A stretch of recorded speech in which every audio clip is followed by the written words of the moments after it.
You finally did it. You started your business, or maybe you bought your first rental property. You're excited to start finally making money, but there's one thing that's keeping you up at night. What if someone sues me and takes everything I've been working hard for? So you do what everyone says you should do. You set up an LLC. Problem solved, right? Wrong.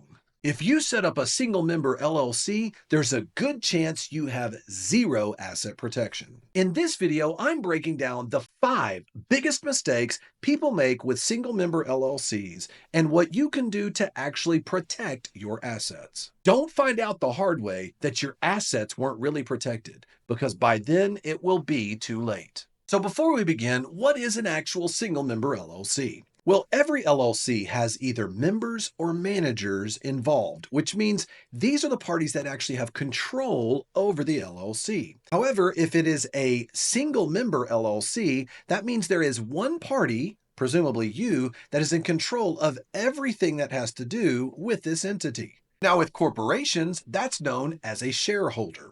But with a LLC, it's known as a member or a manager. Now, why does any of this matter? Well, asset protection is one of the primary reasons people set up an LLC to begin with. But greedy lawyers are really good at taking away your asset protection through a process known as piercing the corporate veil. This occurs when a greedy lawyer targets not only the assets of the LLC in a lawsuit, but also the assets of the member of that LLC, which could mean you.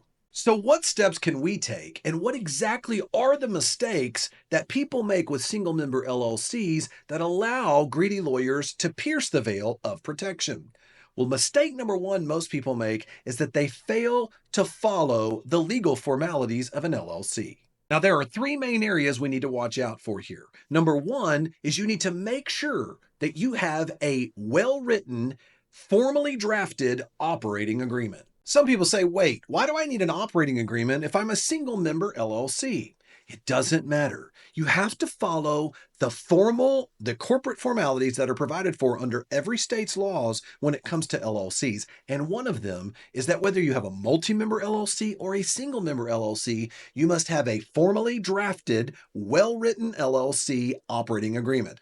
I like you to think of the operating agreement as the rules for the relationship. If you get hauled into court, and the judge wants to know what's going on with your entity and your business, they're not going to look for your certificate of formation that you filed through the Secretary of State. They're going to want to know exactly what was written in the operating agreement, what was the purpose of your business, and are you in compliance with that purpose? In fact, that's the whole point of an operating agreement. It spells out how the LLC is to be run. It's basically an agreement between your LLC and you as a single member, saying this is how you agree to do business. It covers things like how you get paid, where the business is located, what might happen upon dissolution of the business. The second formality many people fail to follow is the importance of keeping your meeting minutes. Every state law requires LLC members and managers to keep meeting minutes where they document key decisions that were made for the entity.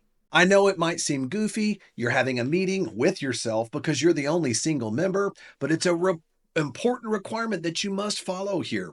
Because if you want to make sure that a greedy lawyer doesn't come in and try to pierce the veil, one of the easiest ways is to fail to follow a formality like actually keeping meeting minutes. The third area that I see people failing to keep as a formality is they fail to keep proper records.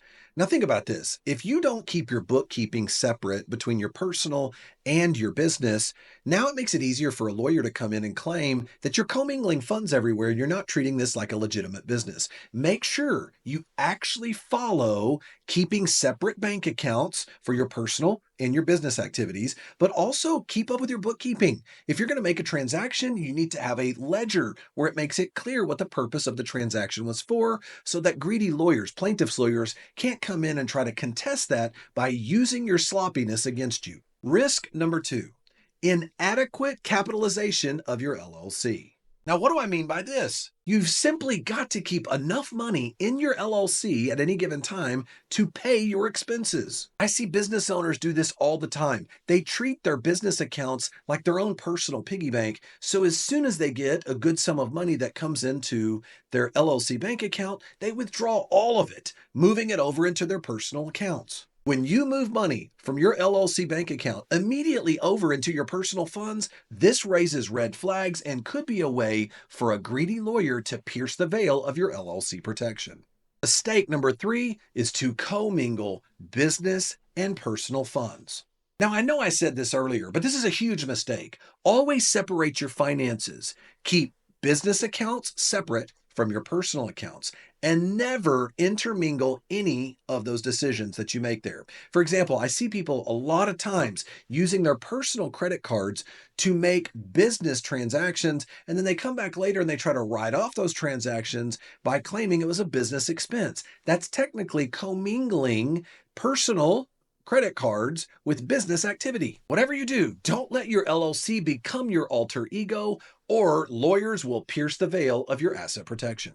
Mistake number 4, not acting as the legal owner, as the member or manager on all of your legal documents.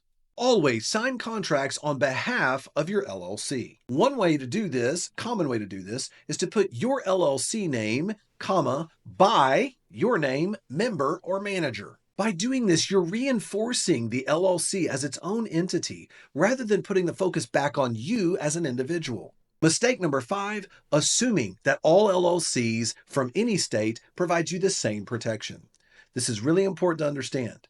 Single-member LLCs are almost always provided no asset protection in all states. There are only a handful of states where you can receive single-member LLC protection, but it's also foolish to assume that every state's laws provide you the same amount of protection. Certain states like California and New York have very weak laws protecting private property ownership, particularly rental property or business assets. In that situation, you then need to consider a strategy known as a holding company strategy, where if you are in a state with weak laws, you can then borrow the laws of a much stronger state by having for instance, a Wyoming LLC holding company that is the single member of that state level business LLC. And now you can actually provide some protection you couldn't have received otherwise. Look, LLCs can provide you asset protection, and it's one of the best ways to structure a new business or a new rental property,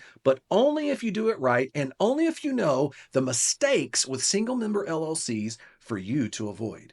Now, I mentioned a moment ago the importance that if you have a property or a business in a state with weak LLC laws, that you should consider a holding company strategy. Check out this next video where I break down exactly how that holding company strategy works and how you can rest easy at night knowing your assets are protected. See you over there.